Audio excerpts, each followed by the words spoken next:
there you have it, the big reveal. I chose to get another Tesla Model 3.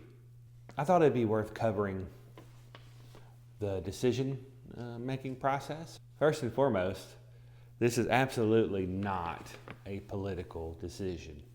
I know I certainly have my opinions about Elon, and I'm sure you do as well, but that wasn't the factor here. So before you click unsubscribe or thumbs down this video, just know that we still, to my left is our Volkswagen ID4, and we will continue to cover non-Tesla EVs.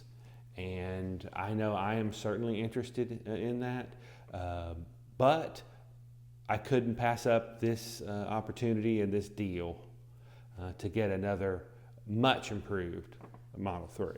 So I've had a Model 3 for 5 years. I love the car. It was a great car. And that familiarity made me appreciate the improvements to the new Highland version of the Model 3. So codenamed Project Highland was the refresh of the Tesla Model 3. And one of the biggest changes and improvements that they made was increasing the sound insulation. The noise, vibration, and harshness is substantially reduced. There's double pane windows all the way around, and other engineering improvements that have reduced the road noise and wind noise. Range. That was one of the biggest limitations to my standard range plus car, especially with a little bit of degradation over 5 years. Going from 250 miles, which is what that was on day one, to 363 miles in this long range rear wheel drive is a substantial difference. I couldn't pass the deal up. The other reason that I did it was I chose to lease this time. And I just don't think resale values are going to be there. And so I don't think purchasing makes any sense. I don't give financial advice, but in my opinion, I think that residuals are going to go down over the coming years. There's several reasons for that, but I think that's the case. So the lease for this car starts at $299. So I did get some option. I got the ultra red paint, as you can see here, and I did get the black and white interior. So those are the two options, and I did option for the 15,000 mile per year lease. I love the way Model 3s drive. I always have, and this one drives even better. Basically, the drive's the same, but it's a little faster and it's much quieter. So the steering is still quick. It's very punchy, very responsive, and also the ride. We have to talk about the ride. So it has different dampers in the suspension that respond. They're not selectable like they are in the performance version, but they do respond passively to the road conditions, and it works really well. It rides substantially better, especially the harshness is pretty much gone. Like expansion joints and things like that are substantially better than they used to be, which they used to be honestly pretty bad. So I do have to say that. Another thing, I don't want an SUV. I know I must be one of the few left in the country who don't, but I really don't want an SUV. We have an SUV. I love it. I love to drive it, but my daily driver, I want it to be a car. I want it to be fun to the greatest extent that it can be, and at least at an affordable price. And you might wonder, what the heck happened, Larry? Why are you showing off your new car with all this salt on it? Well, we just got back from a trip. We live in the Cincinnati, Ohio area. We went up to Detroit and really got an understanding of the efficiency and the engineering that's in this car. So it was bitter cold. We had temperatures down to 12 degrees Fahrenheit, and we had wind, we had snow, and we had highway speeds. And we achieved 3.41 miles per kilowatt hour, which in and of itself doesn't sound great until you realize that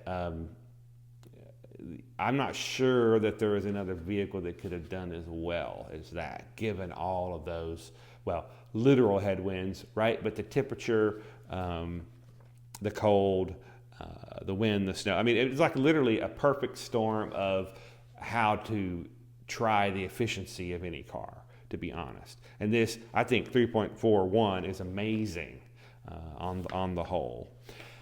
You know, I have been a full self-driving critic, and I have tested it when I had the opportunity to do so for free in my 2020 Tesla Model 3, which had hardware 3. So that's how Tesla defines the computers and the cameras and sensors. This car has hardware 4, and so it's a vision-only system that just uses cameras. And as I said, I had been skeptical.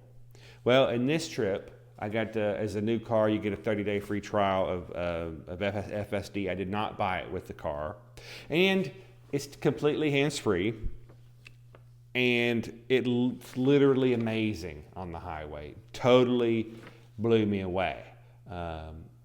It does things like if it sees a truck on the emergency part of the highway or the berm with the triangles out, the hazard triangles, it will literally change lanes to get over. It will scooch for trucks. It will, on and on. It's better. It's equal to, you know, I was telling my wife that it's as good as I am on the highway. It may be better than I am on the highway. Now, it is finicky. You really do have to be paying attention, looking down the road. If you look at the screen for more than a couple seconds, it will ding at you. So, you know, this is not level 5. You know, you do have to pay attention, but it is really, really good. And to be honest, I've always been skeptical of full self-driving and robo-taxis, but I now see a pathway on the horizon for level 5 full self-driving autonomy. So just to sum it all up, there really isn't a better EV for the money than the Tesla Model 3. When you consider range, tech features, and driving characteristics, I just, I don't know if there's anything that's better. Now, you can comment below and see tell me what I've missed. The only thing that I think is close, at least from a price standpoint, is the Ioniq 6, and you know, looks are totally subjective. I really, really like the way this looks. I really like this ultra red, especially with the black and white interior. But I just don't care for the Ioniq 6. And I just had a EV6, and the technology, it's really terrible. I mean, it's just okay. You get CarPlay because you need it. It's so bad otherwise. So, you know, to each his or her own. I want to hear what you think in the comments. Am I crazy? I also want to say, please, we are going to continue to cover non-Teslas, I promise you. But you can't really, at least here in the U.S., talk about EVs without talking about Tesla. What they're able to do from an engineering standpoint, from efficiency, is really amazing. And then you add to that the price. And for me, I had to look to the past to find the future. So I stuck with the Model 3. I'm so far very glad that I did. So stick around for some more Model 3 content. We'll also have continued support and coverage of other non-Teslas, of course. But love to hear your thoughts. What do you think? What did I miss? Am I drinking the Kool-Aid? I historically have not been a Tesla fanboy. I like what they do, but when they make mistakes, I'll call those out as well, and we'll continue to do so. So thanks for watching. If you like what we're doing, please give us a thumbs up, and if you subscribe, that would be a tremendous help to us as we're trying to grow the channel. I appreciate you, and I will see you in the next one.